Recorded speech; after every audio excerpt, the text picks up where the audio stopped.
বুটকৈ powerful মানুহ এই ভাৰতত কোন আছে? হিমন্ত বিশ্ব শৰ্মাৰ আচলতে আঙুলিৰ ঠাৰত আমি অসম নাচিব লাগিব। তেওঁ ভাবে তেওঁই অসমৰ একমাত্ৰ ৰজা। আজি আমি বঙাইগাঁওবাসী ৰাইজে বিভিন্ন জাতি ধৰ্ম বৰ্ণ ভাষা আমি শান্তিপূৰ্ণভাৱে আমি যাব ওলাইছিলো পবিত্ৰ সমাধি ক্ষেত্ৰত জুবিনদাৰ।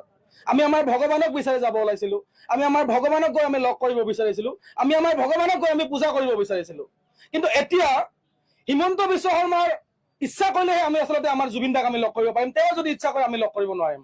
আমি আচলতে পবিত্ৰ অন্তৰেৰে খুব শান্তি শৃংখলাবদ্ধভাৱে আমি আমাৰ জুবিনদাক লগ কৰিবলৈ যাব খুজিছিলো। কিন্তু হিমন্ত বিশ্ব শৰ্মাই আমাক বাধা দিলে, তেওঁৰ প্ৰশাসনে। তাৰমানে হিমন্ত বিশ্ব শৰ্মাই ইচ্ছা কৰিলেহে আমি জুবিনদাক চাব যাব পাৰিম। তেওঁ যদি ইচ্ছা নকৰে আমি চাব যোৱা নোৱাৰিম। ইমান ভয় কিহৰ কাৰণে? এই যে ভয় খাইছে, কিহৰ কাৰণে ভয় খাইছে? আমিতো আপোনাৰ এগেইনষ্টত প্ৰতিবাদ কৰিবলৈ যোৱা নাই। আমিতো আপোনাৰ এগেইনষ্টত শ্লোগান দিয়া নাই। আমি আমাৰ ভগৱানক আমি আমাৰ প্ৰিয় ব্যক্তিগৰাকীক চাবলৈ যাব বিচাৰিছিলো। এই যে আপুনি ভয় খাই আছে, কিয় ভয় খাই আছে? আচল ৰহস্যটো কি? Golden thread of Assam, Riniki Bhuyan মালিকাধীন গল্ডেন থ্ৰেড অফ আছাম